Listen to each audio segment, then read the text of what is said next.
Another episode of Interesting Person, talking about an interesting issue. I got Orlando Pannell. Yes, sir. He is here with us today. He's a friend of mine, almost 30 years. He is an firefighter, and he and his wife are entrepreneurs, business owners. Yeah. He is a very affluent and influenceable person in our community. He's a pastor Yes, sir. of Davis Temple, Church of the Living God. And I wanted to interview him because he is a young man who is a father who lost a daughter in a tragedy here in Tupelo, Mississippi. She was killed along with two young men. It was a very tragic incident, and he did something last week that I saw. I don't know when he did it. I think it's called 725. 725 on Instagram. He's starting a new podcast or a new ministry to talk about grieving after the loss of a parent. A loss of a parent or a child, or just losing somebody. Just grief altogether, because grieving is a process that takes time. And I thought what he said on that podcast was very interesting, and he really gave 3 steps in which he has processed his grief. I'm here to discuss with him about his life, how he moved on, and how he is moving on beyond the loss of a daughter in a tragic situation. And we're going to talk a little bit about Jessica. We're going to talk a little bit about his family and how they have dealt with this process. So I'm going to let him introduce himself, and then we're going to get further in this conversation. Orlando Pannell is my name. As he said, I pastor Davis Temple, but I also pastor a church in West Point called the Message Center. Okay. So you were down there where I am. Yep. Okay. Yep. Not far from you. We've been down there almost 25 years, maybe? 25 years. 25 years. Yeah. I still got the pictures of y'all when you took pictures in my office in the banquet at my church. Not 25, it was 21 years. Been 21 years. It was 21 years because we started in October 2004, and up until this year, it'll be 25 years, 21 years in October. So we've been there. We're excited about that. Moving forward down there. We're here in Davis Temple. And that was a plant. Y'all planted that church. That's a family church. Started that church, yes, sir. Yeah. Davis Temple was also started by my aunt, Bishop Laura Davis. In 2009, she asked me to come back and pastor Davis Temple. So we've been there since 2010. Gotcha. And so now we are planted in there pretty good.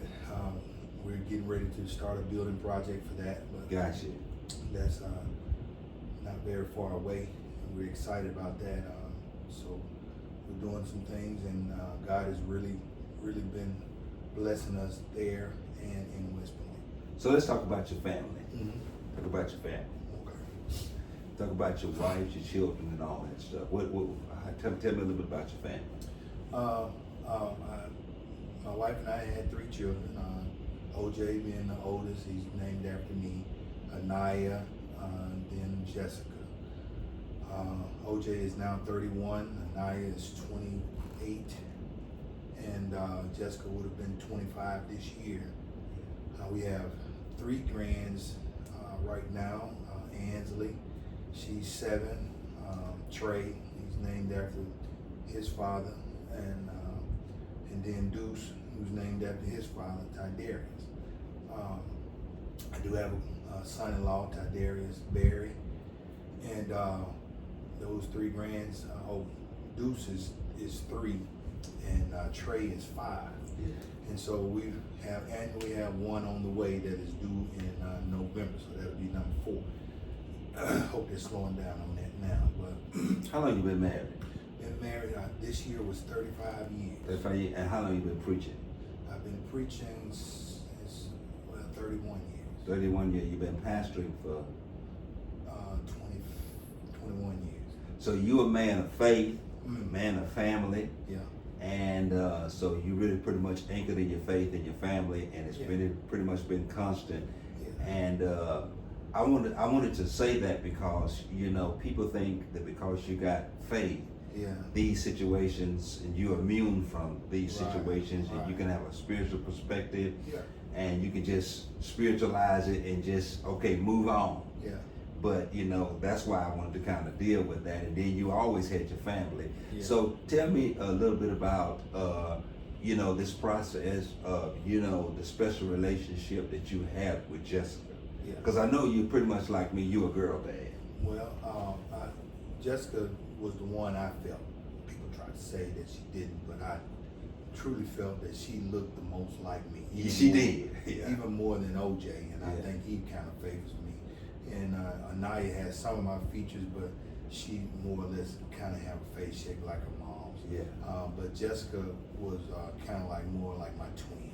Yeah. And we butted heads because she was headstrong. But it was I wonder where she got that from. Right. It was always in a playful mode, but we was always butting heads. But she looked a lot like me, and she shared some of my interests. And she was a go-getter. Yeah. Very strong-willed, very determined. Yeah. And I talked to her about certain things that would, especially like when she went off to school and when she majored in chemistry, I had given her the idea of becoming a pharmacist. Gotcha. So that's what she was going to school for. To be a pharmacist. Yeah. So she was a chemistry major with she had a 3.5 or so GPA going into her senior year. Gotcha. And so she was doing really well. And we were actually talking about which pharmacy school that she would attend. Whether she went to the one down in Hattiesburg, William and Carey had one, Ole Miss had one, FAMU. We talked about those. I hadn't made a decision, but that decision was going to be hers ultimately. But she was doing well enough that we were very, very certain that was going to be the next part of her college part. She's a really good golfer too. She was a great golfer. Yeah. Some of my cousins asked her one time, said, Jessica, what made you want to play golf? And her response in her confidence and a little tad of arrogance said, because I'm good at it. Yeah. And that was her answer, and she stuck with it. Didn't change it a bit. Didn't change it a bit. No. Because she never lacked confidence in knowing who she was. Right, never did. And she never blended into a crowd. She always stood out. Yeah, exactly. Yeah. And actually, Jessica was one of those type of people that brought the best out of other people. She did. She was considered in our family the hype person. Yeah. So she gonna hype you up. Your birthday, your anniversary, whatever it was, she was gonna be the one to hype you up. Yeah. And so she was good at that. She had said one time, she said, I'm famous. And literally, when people said that she was internet famous basically because she could get 1,000 likes on a picture.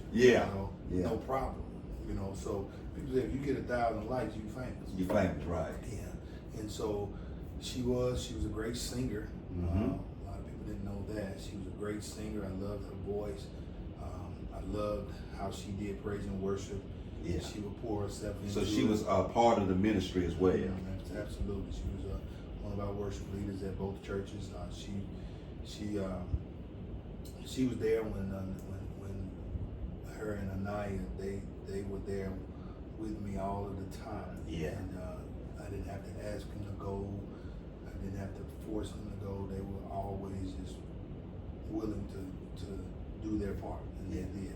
We had a sign at the Message Center, still hanging there right now, and it said, "Did I do my part?" And they always did their part. And Jessica was a big advocate of the ministry.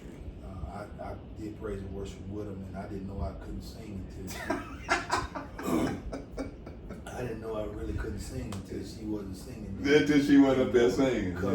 Covering me with her voice. And making it blend so well. I thought really I was doing a good job. But the reality was I couldn't sing.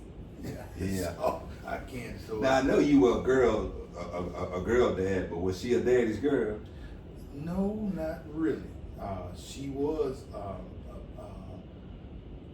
I didn't have any problems with her being a part of my life fully. Right. But she was a mama's girl. She's a mama's girl. God, yeah, She loved her mama. Yeah, she did. And, Yeah. And that, with that being said, her mom struggled because Jessica was the one that called her every day. Yeah. Sit on the phone with her on FaceTime while she's in the salon. Yeah. Performing those miracle acts on people's heads. Yeah. Jessica was just sitting there on the phone. Just holding the phone long to hours on end. And so her mom has struggled with that, and especially around this time of the year, which was the 7/25, being July 25th, was the day that Jessica was no longer here with us. Yeah. And so that was it's always a struggle during that time. For her, she has to recuperate because that day brings back horrible memories, and of course, seeming like every day is kind of sort of like that. So because I'm always thinking of her either early in the morning when I get up, or just throughout the day. I actually had a dream about her on the 23rd, and in that dream, she came to the door, and it was like we were in a hotel. And when I opened the door, she was standing there, like right in my face, so vivid. And I reached out to touch her, and I had a big smile on my face, but she was walking away down the hallway, and it was like I never could catch up with her. Yeah. And but it didn't make me sad. I was just glad to see her. Just glad to see it, because I know when I was listening to what you posted on Instagram, you were talking about it's almost like it's a dream, and you want to wake up from this dream that it hadn't happened and it's not real. Tell me about that, because because you have a lot of other grief to happen in your life around the same time, before the same time, and after the same time. Right.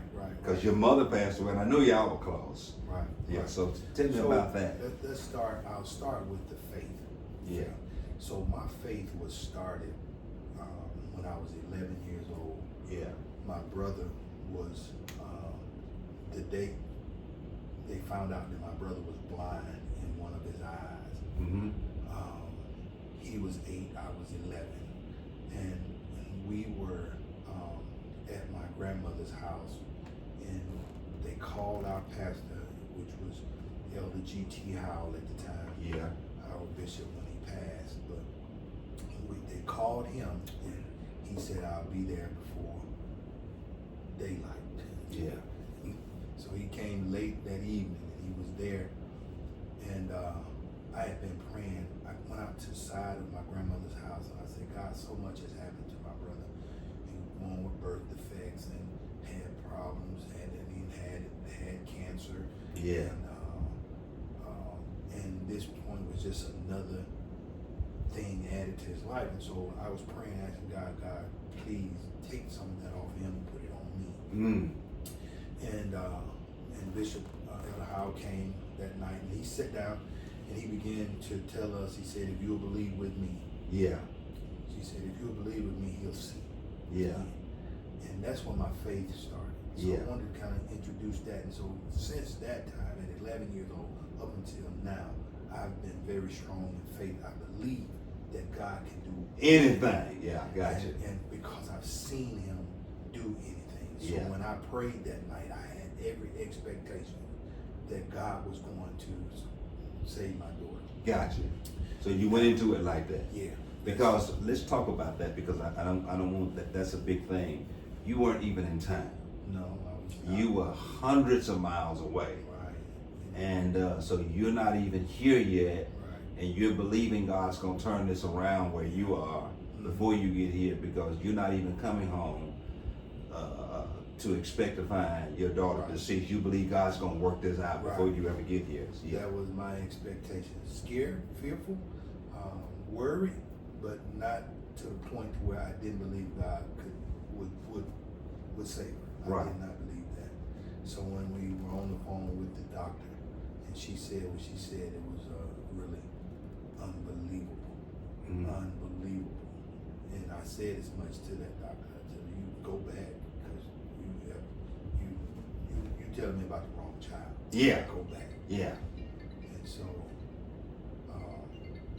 when I think about that,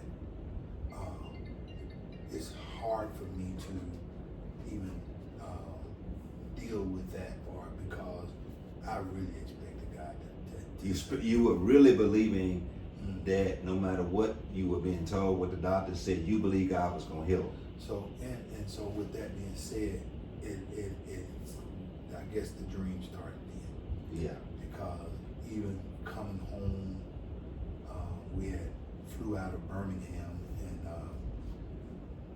my sisters, two of my sisters, and my cousin were there when we got off the airplane. We weren't expecting to see them, Right. and that was great. I mean, getting off that plane, we were like really in a zombie land. Yeah. And they brought us home, and they took us straight to the funeral home. Not even to the hospital.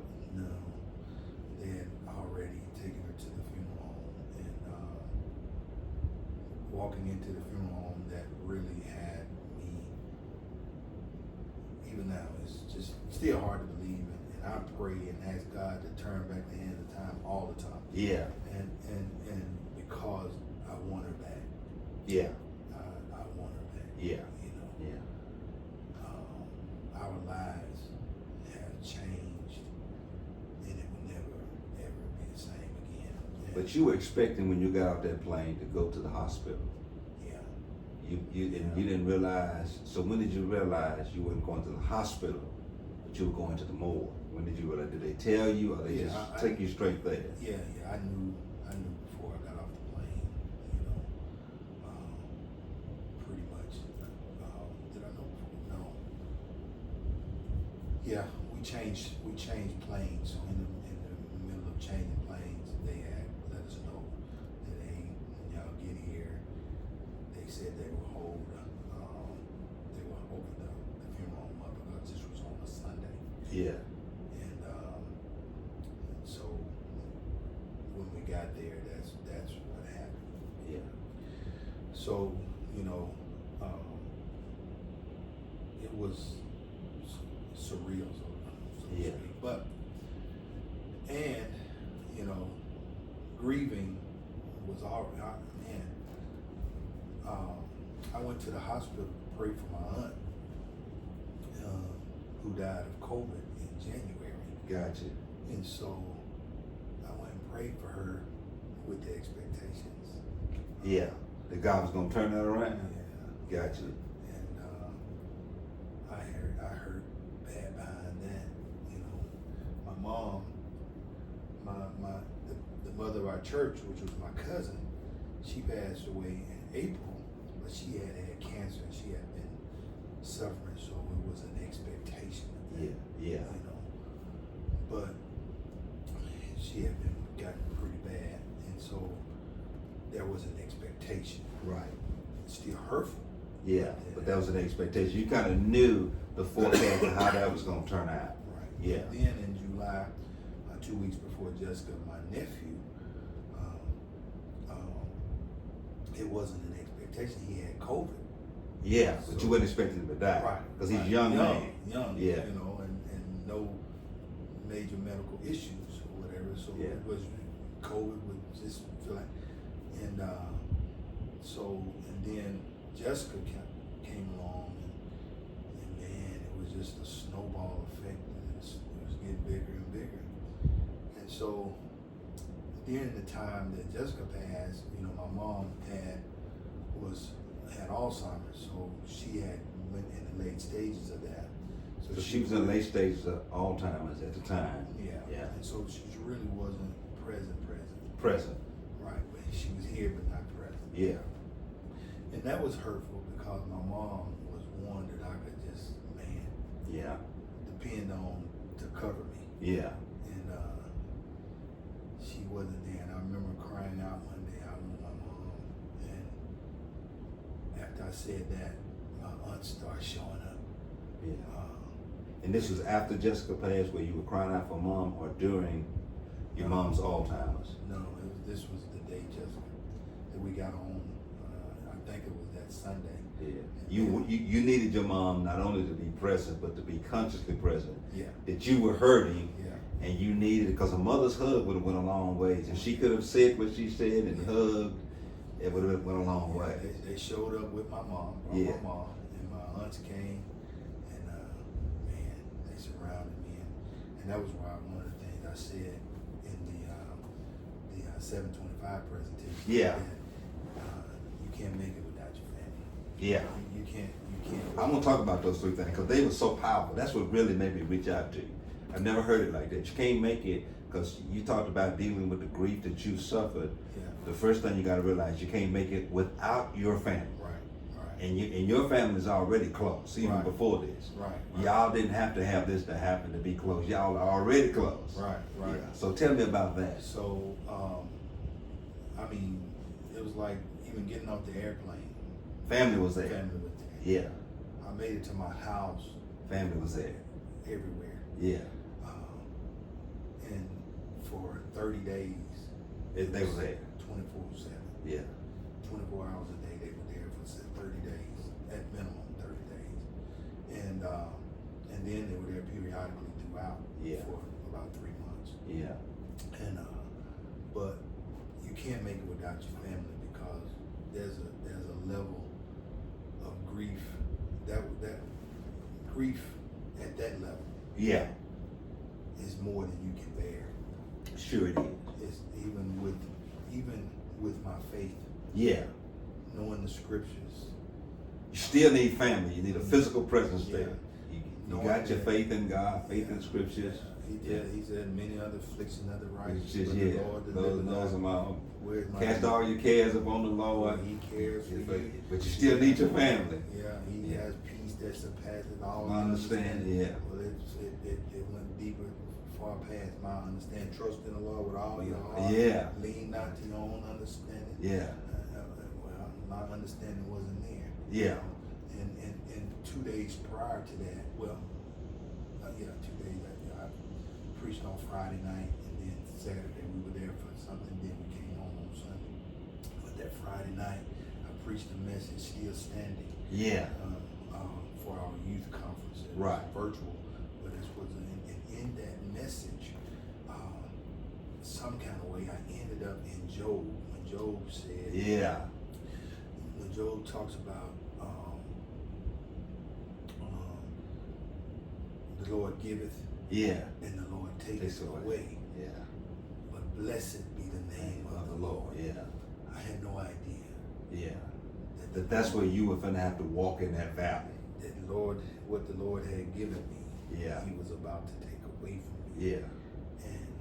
Or allow it to be taken away from me. Yeah. And then I was going to have to bless His name. Yeah. You're gonna have to still be faithful. Those two things were kind of like an oxymoron. Yeah. The Lord giveth, that's one thing. Yeah. But the Lord taketh away, that's another thing. Those two coincide with each other. Yeah. And then it said to blessed be the name of the Lord. I still got to bless the name of the Lord in the middle of the Lord taking away. And so that was kind of oxymoron to me and hard to deal with, but I really understood that God was preparing me. Yeah. But what had not yet happened in your life. Yeah. Because I really want to go back to that, because, when you think about, when we talk about the concept in Job that the Lord has given, we know how to rejoice and receive and celebrate getting. Mm-hmm. But when the Lord takes, Yeah. that's the tough one. Yeah. Because Job had to deal with the taking. And he wasn't expecting it, because nothing about this situation did you ever expect. Right. And the reality of it is even in the midst of him taking, he can take some things and it doesn't even phase you. It doesn't phase you. But then when he takes the things that shouldn't be taken before you, Right. that's the hardest part to deal with, you know. Yeah. And so that part right there, really, I've had a struggle with that. But God gave me the strength to preach her funeral, and I think that helped me more than anything. It's good therapy because you knew her better than anybody, and you could speak words about her. It kind of gave you some closure, and she would have wanted you to do it anyway. Right. Yeah, she would have wanted her dad to do it. So, and with that being said, that leads me to the second thing: you can't make it with only your family. Yeah, because and I want to get to that one. First of all, if you're gonna make it through the process of grief this close, Yeah. you ain't gonna make it without your family. Yeah. But the second thing you said was, in this process of grieving and trying to heal, you can't make it with only your family. Right. So many people were there. So talk about the people that were there and how people reached out to you. Yeah. I honestly, there were some bonds. Yeah. That were solidified. Yeah. Through that process. You knew those people were your friends, but not that deep. Yeah, that deep. Yeah. They came and showed up. They showed up. And Yeah. They showed up. Yeah. And our family most definitely showed up. Yeah. But there were people that weren't family members. Blood kin. But they became people that I never forget. And so, with that being said, even with that, you can't depend on just your family to get you through this process. Yeah. Because they might be hurting like you hurting. Well, they're in your shoes. There's a certain capacity that they're gonna reach. Yeah. And sometimes they can't carry the capacity of your grief because they are carrying the capacity of their grief. Their own grief. Right. And once they reach that threshold, yeah, they're no longer, they're no longer capable. Yeah. Of sustaining the weight of your grief. Yeah. And so that puts you to your faith. Yeah. You gotta trust in God, and you gotta pray. And at some point I wasn't able to really pray for myself. Yeah. You know, even though I know about prayer and I know what prayer can do, I really didn't even feel like praying. Well, let's go back to this. I mean, you talk about, you know, to a certain point, your family only has a certain amount of capacity to really be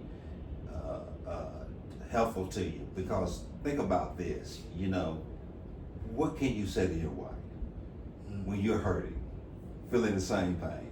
What can you say to Orlando Jr.?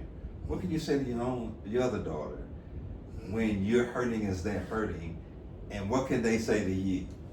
You know what I mean? And I want to unpack that and flesh that out. How did that process go? Honestly, you know, y'all 35 years in, you know, to a certain extent, she was a mama's girl, but you're a girl there and y'all were close. She's more like you. What do y'all say to get each other through this process? Well, so at one point, at really from the beginning, I was kind of still in pastor mode. Yeah. And so you still trying to be a pastor and father. Yeah, right. And husband. Yeah. You know, all at the same time. Right. And Yeah. still trying to help everybody else get through this process because I recognize that everybody's hurting. Yeah. You know. Because you are their pastor, you're their father, you're the husband, you're the father of kids who you pastor. So you're doing a lot. Trying. Yeah, trying to preach to them and comfort them, trying to be a father, trying to be a husband, trying to be a granddad. I really only left the pulpit one Sunday. One Sunday in this whole process. Yeah. So you were preaching while you were grieving. Yeah. And trying to deal with your grief. Yeah. So about 6 months. For 6 months, I probably didn't make it through a sermon without breaking down. Yeah.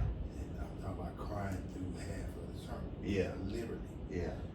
Crying. Yeah. Not just tearful. I'm talking about boo-hoo, Right. for 6 months, about 6 months, and then it kind of started to subside.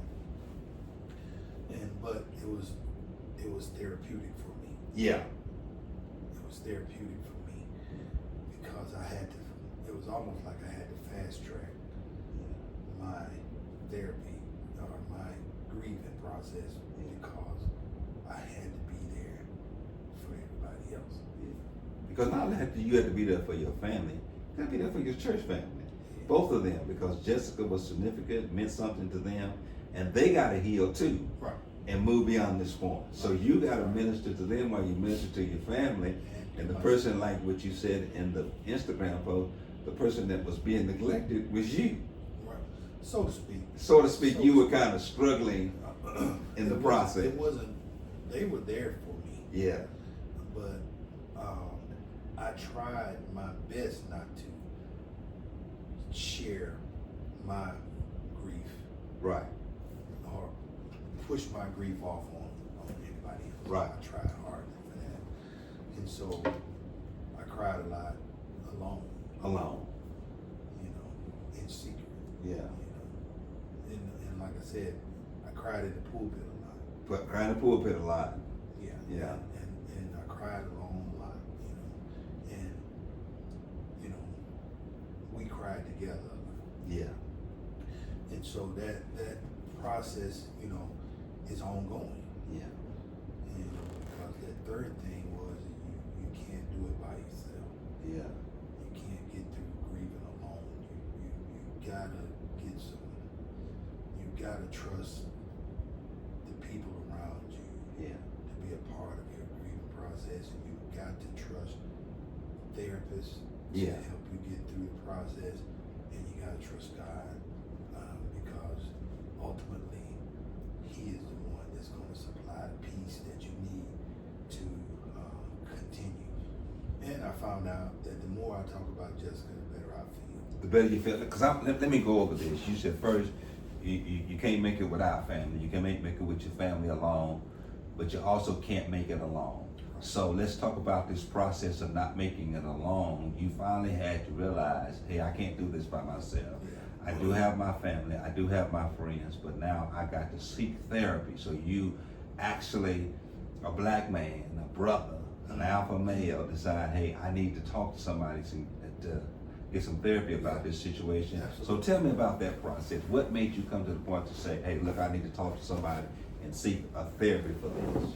Because you're a man of faith, and most people who are people of faith, they spiritualize everything. Yeah. But sometimes you have to step out of that and say, look, I need a clinical therapist to help me process it. Yeah. So tell me about that. So with that, with the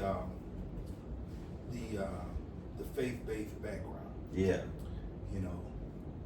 I understood scripture, and I studied scripture, so I knew what God meant when He said, "Cast your cares upon me, because I care for you." I understood that. Yeah. But the casting part from my side was hard. Yeah. Because I'm kind of mad at you, God. Okay, now listen, we definitely gonna stick a pin right there. Yeah. Yeah, because I mean, that is a normal and an expected reaction. Yeah. You got to, if you didn't come to that conclusion that you and God had a problem about this process, and you question what is called in biblical theology, the theodicy, or question the fairness and equity of God. How does good thing happen to bad people and faithful people? Right. And you were at that point, so you did get there where you was angry. Oh yeah. Yeah. Oh yeah. I prayed. I asked you, and I asked you sincere. Sincere. Yeah. And so I was really just not in a good headspace. Yeah. And my heart was literally broken, and a void was created. Yeah. And I couldn't find enough word to fill that void. I couldn't find enough family love to fill that void. Yeah. Not a drinker, not a smoker. Yeah. And so I couldn't put enough work in a day to fill that void. Yeah. So here I am walking around with a huge gaping void in my life. Yeah. And trying to figure that out. until I talked to my therapist, and they understood that I come from a spiritual background, so they even sprinkled some spiritual things in the therapy. Yeah. And because, for one, when they spoke from that vantage point, I know scripture. Yeah. I know God. Right. So I could equate it with Right. what I was going through better when he brought the clinical with the spiritual. Yeah. So I had two good therapists, and I thank God for them. Although my therapy sessions have ended, I still need to go back to some therapy. So I'm going to go back to some therapy because this is really an ongoing process. Because one of the things I said at the end of that thing is grief is not something that you ever get over. Never get over it. It's just something you have to learn to deal with, live with. And so learning to live with grief requires that you find things to assist you. Therapy, prayer, sabbaticals, fasting. Yeah. All of those things are assist you in helping you overcome, live through this grief. Yeah. Two questions I was going to ask you. One you've already answered, which I think is a good place to be because I've been doing what I do for almost 40 years. Mm-hmm. And that is to be angry with God, to question God. And then you said earlier about when your brother was blind in one eye and he was sick and had cancer and all that stuff, you asked God, why couldn't that be me? Have you in this process ever said to God, why Jessica, why not me? Well, I actually bartered with God and said, God, just if you want to take someone, you can just take me. That was in the process of the plane ride or after you got here? I don't know where it was. But you were saying that you were trying to barter with God. Yeah. Mm-hmm. And it was in that early stage though. Yeah. Because I said, God, just take me. I've had a longer life than her. Yeah. And this is going to cripple a lot of people for a while. Yeah. And it has. Yeah, it has. Yeah. And I said they could get over me a lot faster. Then they could get over her. Yeah. I said I'd much rather not have to go through that process. Yeah. I'd just rather be home. Yeah. And barter with him on that aspect. But ultimately, well, you see where we are. Yeah. And I think that I said that God has a way of putting us in a position to where at some point we have to fully invest. We have to fully give our situation over to Him. Yeah. So I think my prayer changed later, and I said, okay, God, this is now seems to be a reality. Yeah. So you came to the point where you accept this is the new reality you got to live in. So what is it that I'm supposed to get out of this? Yeah. I think when I heard you say on that Instagram thing, the 5, what was it? The name of it? 725. It's 725. I mean, the light bulb came out. Okay, out of this tragedy, this is what's going to be birthed.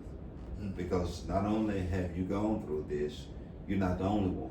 Right. And there are going to be people that are going to come after this. And I think out of this, if that grows and that becomes something you do, I think that's the good out of it. I mean, y'all got so many other things, the scholarship, the skating, the fellowship, but you got to try to redeem some good out of it. Yeah, and hopefully, not only will the grieving platform become something that people will garner some relief from what they're going through, but also I want to bring a lot of awareness to gun violence. Oh yeah. We did a gun violence rally the day after on the 26th of this month, and Actually, I bought you one of these. It's in the car. Okay. And it says just peace, not violence. Yeah. Just, Jes. Yeah.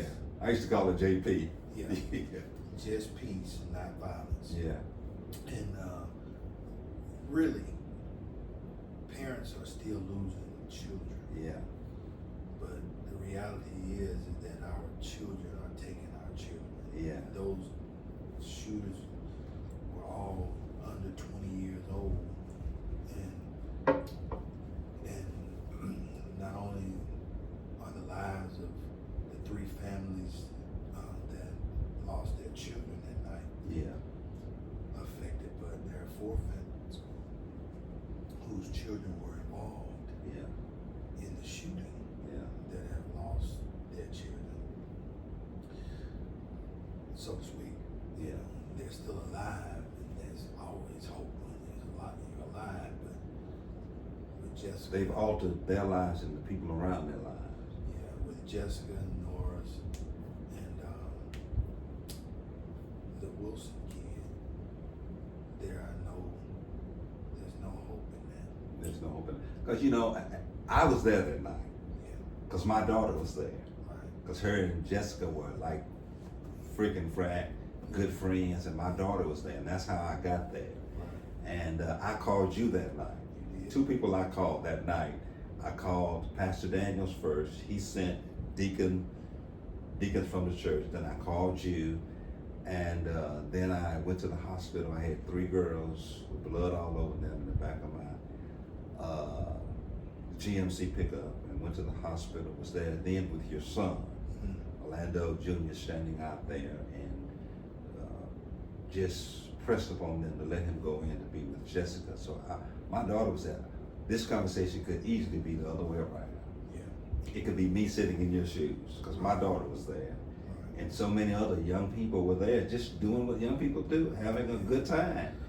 One of the things I said at the gun violence rally, if you were there that night, you are a survivor. You a Gun survivor? violence. Yeah. Because those bullets didn't have no name on them.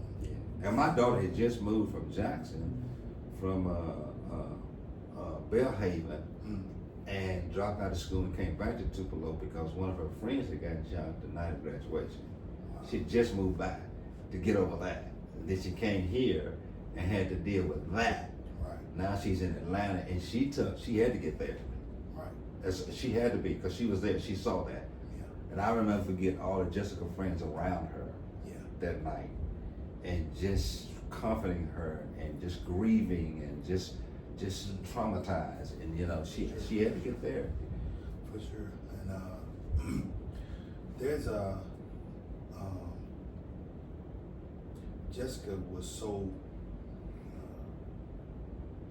well liked. She was, man. And she made friends with Everybody, any and everybody, yeah. And she was an advocate for people. Yeah. No matter what your life position was, Yeah. no matter what background you came from, Yeah. Jessica was an advocate for you. Yeah. And so She could golf with the rich and go hang in the hood and be friends with everybody. yeah, she had that ability to go across cultures. And she could, yeah. And so I can't sit down Yeah. on her legacy. Yeah. Yeah. I've got to keep her name alive. Yeah. I've got to press through the grief. I've got to make sure that what happened to her isn't swept under the rug. Yeah. And we forget who she was, one, and then the reason behind the tragedy. We've got to bring more awareness to gun violence. Yeah. Because our kids weren't killed because of racism. Yeah. That's right. Yeah, our kids weren't killed because Of any criminality. in the wrong place Yeah. at the wrong time. Our kids were killed because some other kids decided to use guns over talking, even fighting, Yeah. just shoot up in a crowd and kill 3 innocent people. Now I'm gonna stick a pin right here because I said I had some questions I want to ask you. I asked you, did you blame God? Were you angry at God? And then I wanted to talk about, did you say to yourself, God, why not me? This third question, how have you processed moving on and forgiving the perpetrators of this tragedy? Have you gotten to that place as a father, as a pastor, as a man of faith? Have you got to that place where you think you've resolved any anger, bitterness? And let's talk about that. So literally, before we went and talked to the detectives, Yeah, and they gave us a rundown of what happened and what they were doing. yeah, When I got there, I said in that meeting, there are kids that may not have had anything to do with the shooting, yeah, and I don't want them to lose their lives yeah, because of being in the wrong place at the wrong time, if they didn't have anything to do with what happened to my So you didn't go into that situation with anger and bitterness? Oh yeah. Or did it come later? No, I was mad. You was mad? Yeah, I was mad. But because of who Jessica was, Yeah. Jessica would have forgiven him immediately. She would have immediately forgiven him. Yeah. I thought of Jessica like Jesus. Yeah. Honestly. Yeah. When Jesus was on the cross and he said, Father, forgive them. Yeah. I was there that night. I'm not even gonna get into what she said. While I was there holding my daughter, she was holding Jessica. I might get into it, but it was the most. Her attitude never changed. Yeah. She never stopped being Jessica. Right. So I said I gotta be like Jessica in this situation. Yeah. I've requested to have a sit down with all of them. You did request to sit down and talk to all of them. I haven't had that. But you would love to be able to do that. Do you think that would be closure? No. Or you just need to just... No. So what do you think that process would do? My processing of that was not to get closure. I don't need them to tell me why. That's not a question that I want to ask them. I don't want them to tell me that they're sorry. Yeah. I don't want to hear that. Yeah. But I do want to ask them if they know God. Yeah. Do you have Jesus as your personal Savior? Yeah. So that would be why you would want to have a leader. As much as I want them to spend their natural lives Yeah. in the pen, Yeah. I do not want their souls To be lost. That's exactly right. Yeah. So that's it would why be an opportunity for you to witness and share your faith. Yeah. Yeah. Yeah. And so But do you think a part of that process would be, I mean, just by the virtue of wanting to meet them says that you have a heart of forgiveness? Well, yeah. And again, my strength in that comes from knowing Jessica. Will. Yeah. Because, do I want to lock my hands around their throat? Yeah. Man, I can't even express how bad, but Yeah. because I'm supposed to protect. Yeah. Your father, you're supposed to protect. Yeah, absolutely. And I'm supposed to avenge. Yeah. In That's my that, heart. that's right. That's the man. That's human nature. Yeah, that's the man in me. That's not godly because God said vengeance is mine. Yeah. And see, I trust that process too. You trust that process, yeah. But at the same time, Your flesh yeah, that's it. wants to get out and put your hand. Yeah. I ain't always been a saved person, and even being saved, that doesn't mean that I'm weak. I'm perfect. Yeah. It doesn't mean that I'm fearful. Yeah. But so yeah, it's been a tremendous journey, and Well, how do you, because this is a small knit community. Yeah. The perpetrators are in jail and probably will spend the rest of their natural life in prison. The families of those people, you might have known some of them. yeah. And how does that process work? And how has that been reconciled? Or do you move on? You might see those people at church, Walmart. How does that go? I've always been a person that I can't take what you did to me and put that off on your kid. Yeah. I can't take what you do to me and put that off on your spouse or anything like that, or your family. That's not me. Yeah. And so I know for a fact that just because you put something in them doesn't mean that that's what they're gonna follow. Right. They're gonna follow their own path. Right. No matter if they came from an affluent home or not. Yeah. They don't follow their own path. Yeah. And so I don't blame anyone except those ones that came and did what they did. Yeah. And so if I see somebody that In the family. yeah, that I may have known for years, not even knew the kid was a part of their family until Right. this, Yeah.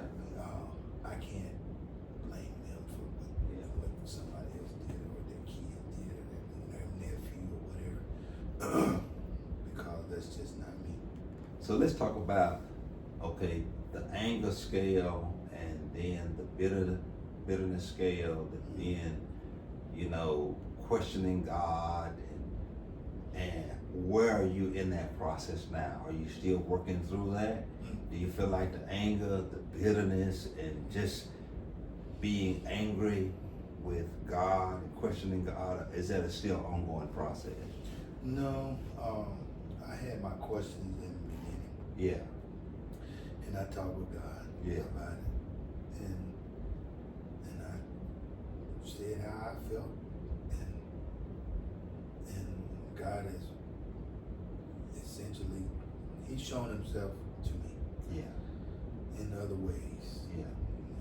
and God is still God, and I've said this from the pulpit. God is still been good. He's still God. And then I want to ask a question about, it's so close to lose a daughter than a mother. Yeah. And I don't want to rate which one is greater. Well, But man, that's tough. well, let me give you a little bit of background. And I want you to kind of flesh a little bit of that out. And I'll let you kind of go. My mom died almost 4 months after my daughter was killed. Yeah. Almost one, not quite. I didn't have the mental, spiritual, physical capacity to grieve for my mom because all of that was consumed by the grief for Jessica.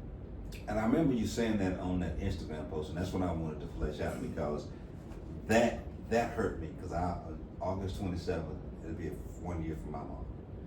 And because I'm the pastor and pretty much the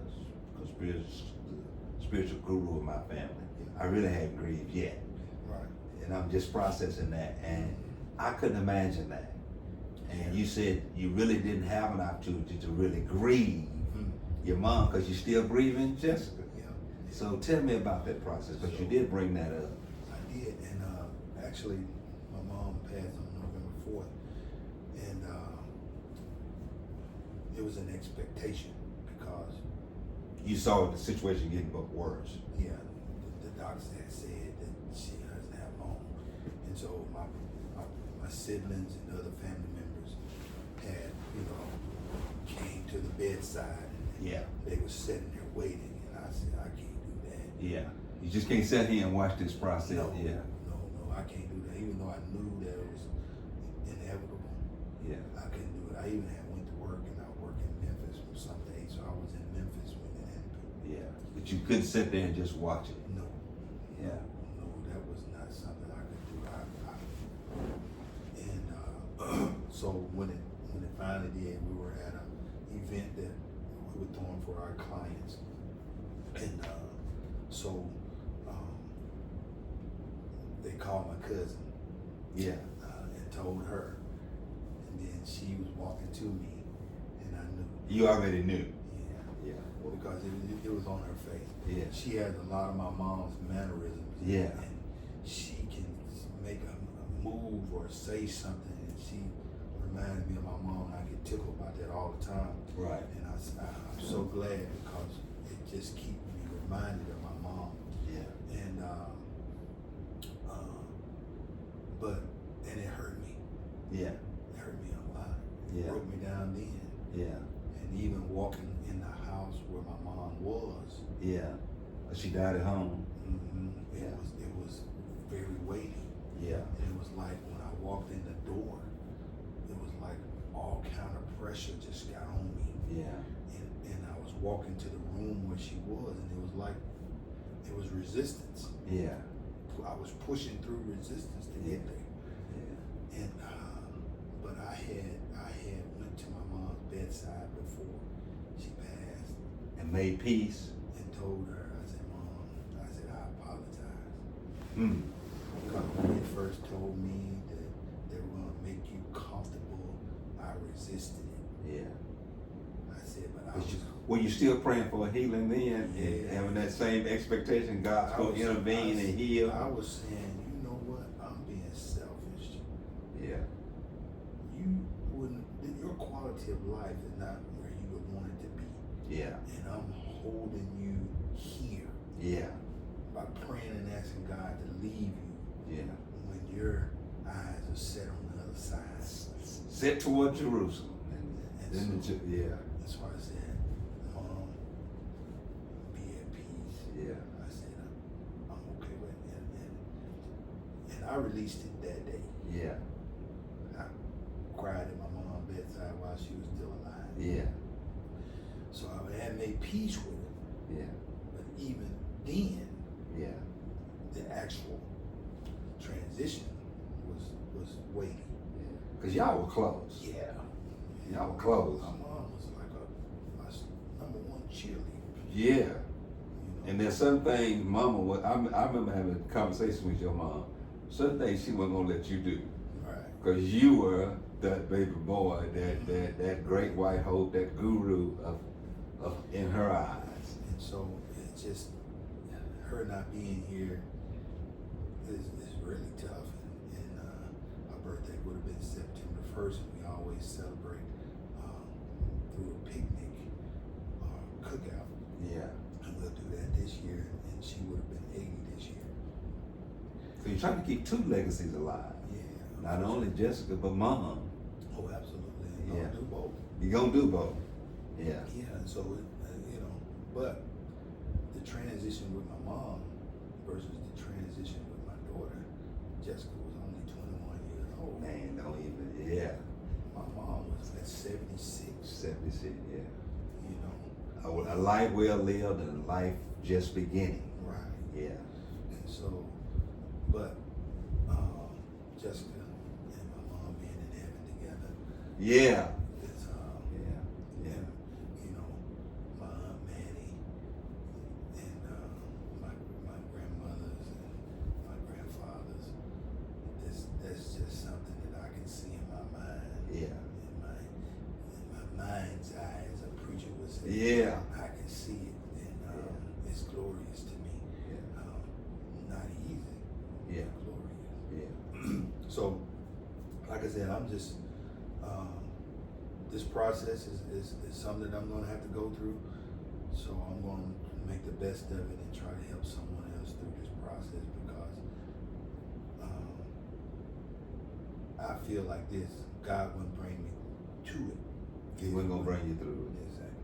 Let me ask you a couple of questions because I really want to kind of get to this idea of, okay, your husband going through this, but you're also your wife's pastor. Mm-hmm. For a man who is married to a woman and a couple's going through this, or a father who is sharing a child with a mother, what advice do you give them to help their spouse or the mother of a child through this process? What have you done to help her get through it, that helps y'all get through it? So one of the things that is very pivotal is that you don't always have to say anything. Being present is the most important thing. You don't always have to say anything. You just got to be present. Yeah. I got you. Yeah, because honestly, you don't know what to say. You don't know what to say. And trying to manufacture Yeah. something to say Yeah. is sometimes more hurtful than just not saying anything at all. But just being present.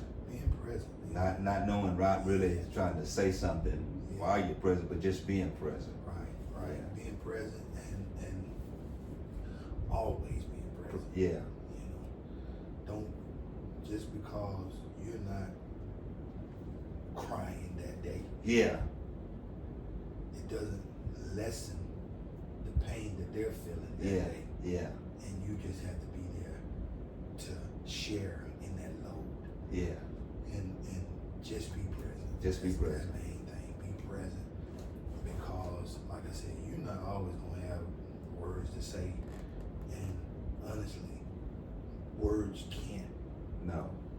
change the situation. Yeah. You know. And so sometimes just be quiet.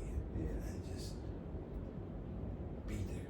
Yeah. Just be there. Because that's the most important part of just being there. And if you're there and you can shoulder some of the grief at that particular time, that's all it is, because you never know when it's going to, anything can happen. Anything can trigger those memories. Anything, Yeah. anytime. Yeah.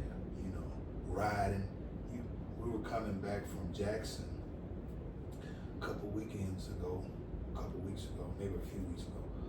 We were coming back from Jackson and we were on 25 and we passed by this spot that I remember looking in the back seat and seeing Jessica sleep with the headphones in her ear. Yeah. You know, while we were coming from Natchez. Yeah. And that took me down. Oh, the road, man. You know what I'm saying? And I can feel it, man. Yeah, I can feel it. Just a spot. Triggered a memory. Yeah. Yeah, a spot Yeah. on the highway. Yeah. Anything can Yeah. change. Yeah. Anything can trigger it. And I figured out right then that I have 21 years of memories. 21 years of memory. Yeah. And one may creep up at any time Yeah. for the rest of my life. Yeah. And I remember I was out, we were out to Longhorn, and she was sitting over there with her boyfriend. Y'all was out to eat, and she moved him out of the way and hugged me. I never forget that. We was out there Longhorn on a Sunday. Yeah. Simple things she did when I went into the shop. Just those things, man, just like boom, man. I'm like, dang, always. Right. Oh, hey, riding down the road. The memories are going to be there. And so, Yeah. you know. Yeah. So tell me about helping your children through this. You gotta, because you know y'all were out of town on your way back in town. Orlando Jr. was there, and you know that was tough. And then we came to the house to kind of see how I think he took it really hard because he was there. He's actually still taking it pretty hard, and I've been trying to coach him into getting some therapy, and he hasn't yet. I think it's around the corner though, because it's very painful. Yeah. Anaya has been through therapy. Yeah. And it's still very painful for her. Yeah. And well, how are you there for them, for him especially? well, I can only offer. Yeah. You know, and I'm always the type of guy offering it in your face. But he hasn't been either ready for the therapy or he just doesn't want to relive that situation. Yeah. But I think that he's reliving it a lot more than he would like to anyway. But prayer, Yeah. always praying, Yeah. and always trusting God that he's going to help us get it, help everybody get through the process or get to a point in the process to where it's palatable. Yeah. Let me ask you this question. Reaching out to the two other families that lost children that night, because y'all are now part of a fraternity of grieving parents who lost their children through gun violence, and it wasn't because they were doing any criminality, doing anything wrong. Have y'all been a support system for each other? Do y'all kind of talk and kind of? Oh yeah. Has that been an important part of your healing and therapy? We get together from time to time because we get updates from the attorneys or the district attorney's office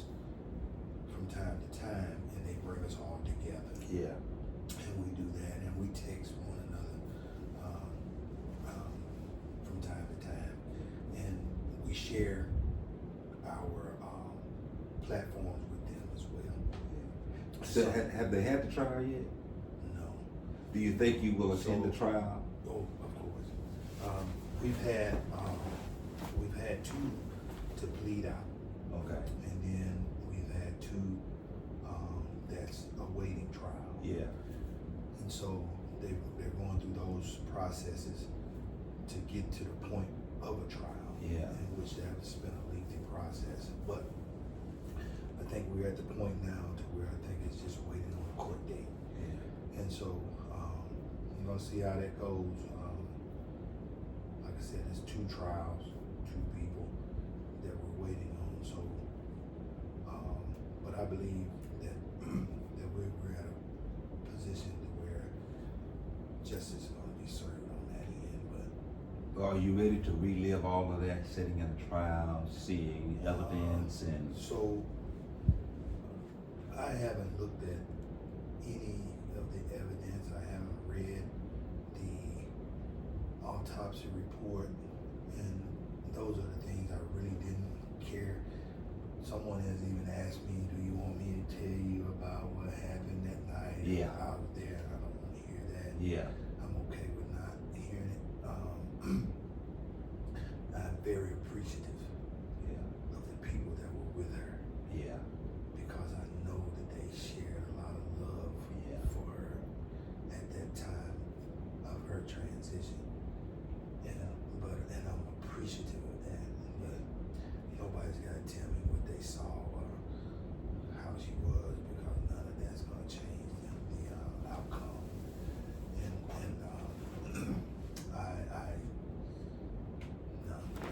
so anyway. Yeah, so let's talk about this, because I want to talk about this new project you got on Instagram. Just say something about that, because we're about ready to get wrap it up.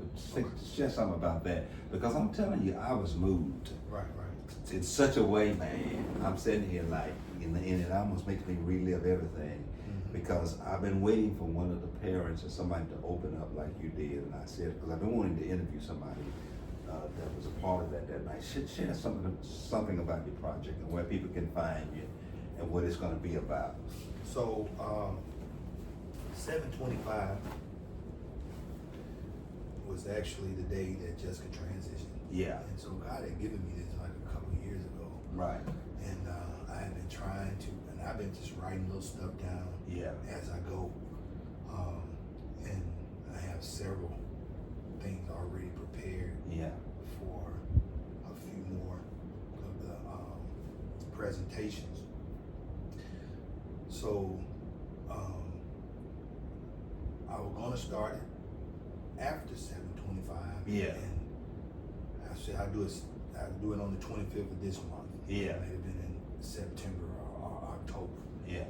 But God never let it materialize. Right. And so then this year, coming up to the anniversary day, Yeah. God released me to do it. Yeah. And I had called and started preparing to do it. And I got everything written out or whatever, and called and we sit down and we filmed it or recorded it, and gosh, it flowed a lot better than it was on point, man. I had ever expected. I really was afraid that once I started, it was going to be a cry fest, but once I got started, and it just kind of flowed out. And I have some other things that are coming on the next few sessions. Yeah. That's going to be equally as powerful, I think. And I think it's just an opportunity for me to share my journey. And my prayer is that it will help someone else's on their journey, because this is something that's not a singularity. I'm not just the only one that's going through something like this. And that's disheartening, because people shouldn't have to go through this. and they shouldn't have to go through it because of a tragedy. But let me that could have been prevented. let me review what you said, because I think you said in order to deal with this process, you had to come to 3 or 4 conclusions. One, you can't make it without your family. You can't make it only with your family, and you can't make it by yourself. And then And you have to give me the other one. one other thing that I talk about, you have to be emotionally, you know, you have to be in an emotional, have the emotional capacity Yeah. to deal with grief. Yeah, you got to have the emotional capacity to deal with grief. Right. And that's when you have to, let's unpack that. We don't have a lot of time, but I wish you brought that one up early because it's good. Talk about the emotional capacity to deal with grief. So, You have to accept, I know you have to accept certain realities. yeah. Because what you said was you didn't want it to be real. Right. But then when you accepted the fact that it's real, that's the emotional capacity to say, okay, this has happened. Yeah. Now we got to do what's next. Yeah. Yeah. So, having the emotional capacity, you don't always have that because, like I said, you may be going through something else in your life, or you're not mentally ready. Yeah.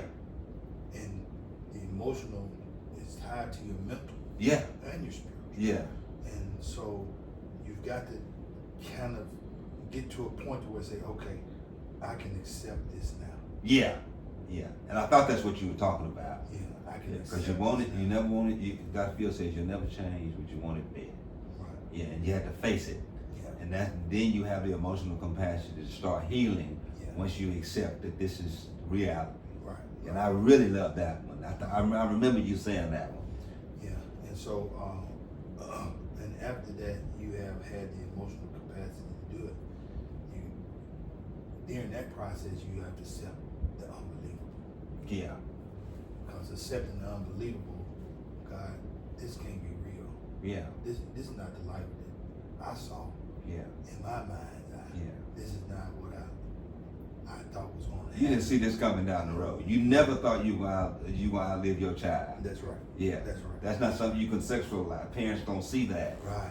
Yeah. Right. I'm already putting together, okay, graduation. Yeah.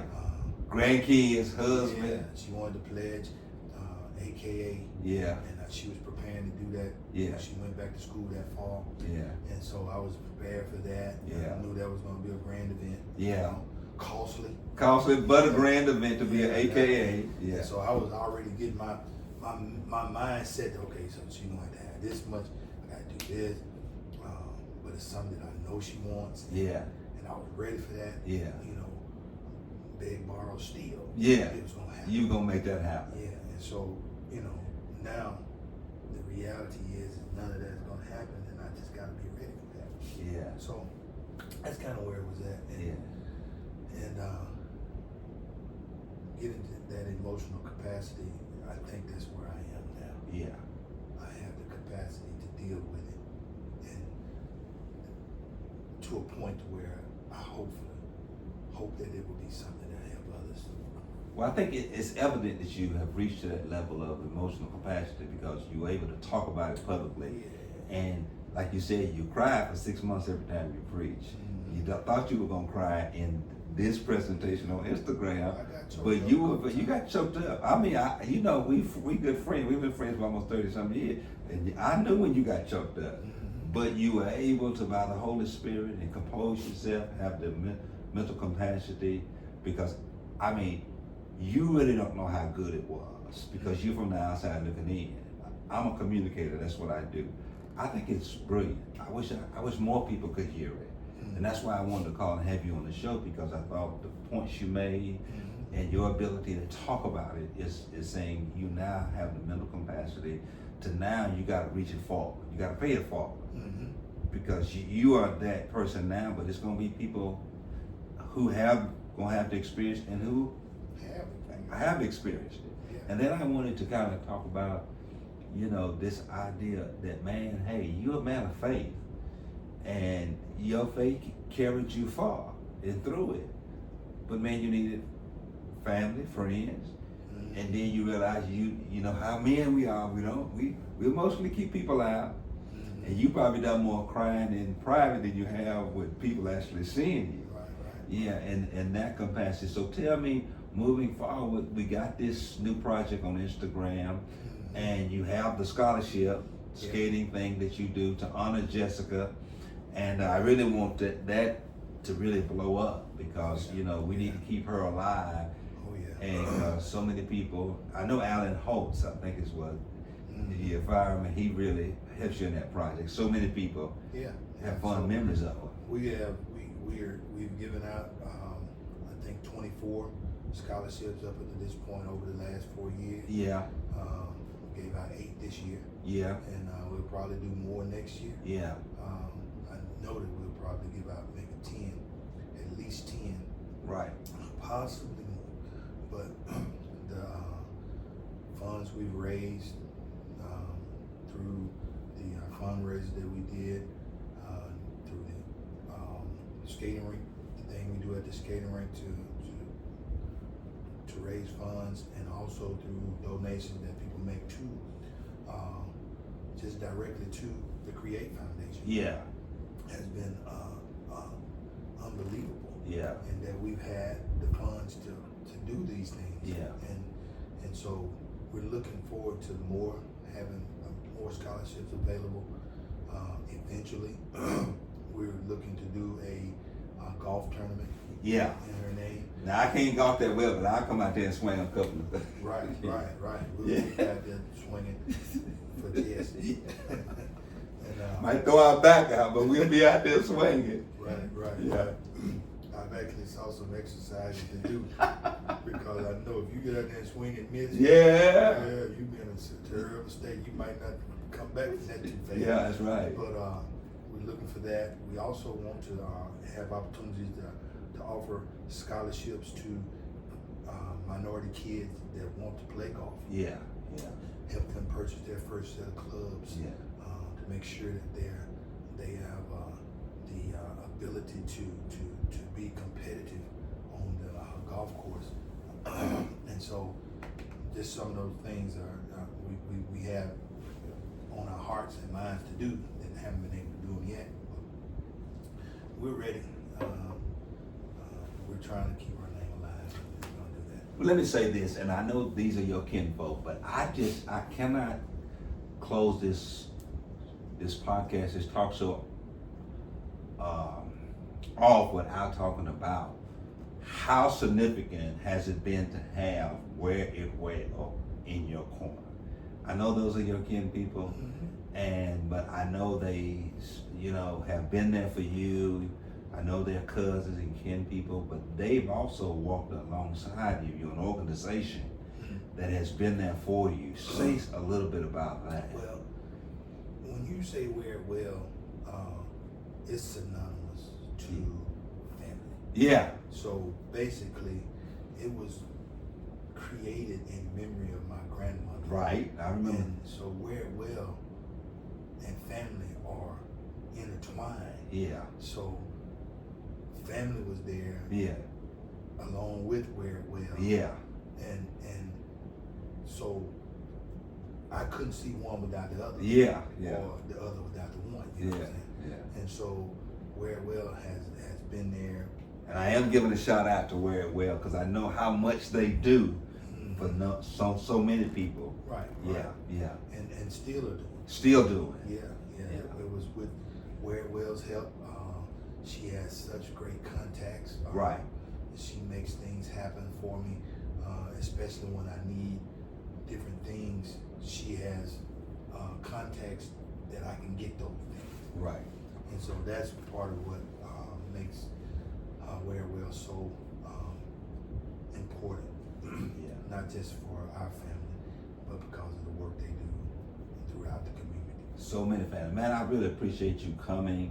I'm looking forward to your projects on Instagram. I think you need to, don't get discouraged. I think you need to do it. And sometimes what I've learned with content, digital content, when you initially put it out, it might not get that much traction, but there are going to be moments and seasons in people's lives where what you put out is just what they need.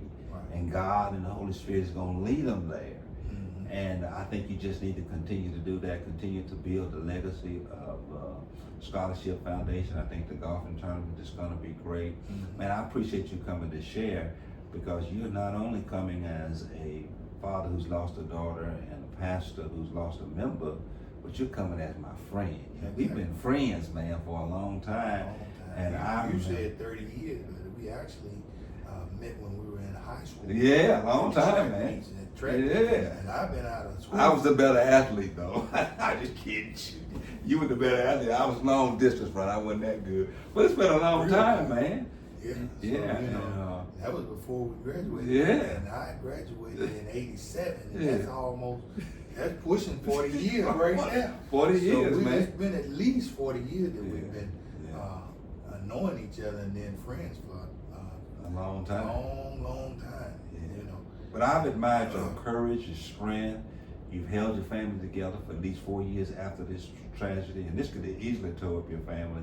Yeah. It could have damaged and injured your faith. It could have made you, continue to be angry with God, because you got to minister to the people of God who also is hurting. You're hurting. You got a family, you got a wife, you got children, you got grandchildren. Yeah. And then you got friends who, and then Jessica's contemporaries, like my daughter and other people that loved her. Yeah. When they see you, they hug and they triggered by memories. I tell you what, a lot of Jessica's friends are holding her down because on Father's Day, they text me, Happy Father's Day, Pops. Yeah. And that just makes me feel her presence on that day. Because they do that. I tell you, several of them. And I'm thankful for them for keeping me on their mind for her. Man, I appreciate you coming. My pleasure. And I think we're going to do some more of this. I hope we can talk about it on your platform, but sure. I'm going to absolutely, share this. I've been wanting to, because so many people, when I told people what they really want to talk about, and I would encourage you to come to the law clinic that Willie Allen and Aaron Washington does at the library on first Monday nights. We had Bridget Wilson there to talk about her experience. We have young people there, and really we're trying to do what you're doing, and that is against gun violence, and especially violence that injures people. And I think that would be an opportunity to share your story, and I hope you'll come share your story, because I try to get people to understand before I bring them on this platform. Your life is like a story, and a story is in a book, and if a book is never read, people will never know the story. Right. And people learn from what they read in a book. You came today and opened up the book, the story of your life, that somebody's going to glean some understanding, some encouragement, get some directions, and get some information that's going to be helpful. So I appreciate you coming. My pleasure. And when I get through editing this, hopefully I'm going to drop this. Pastor Orlando Pannell. And thank you so much for coming and being a part of this podcast today.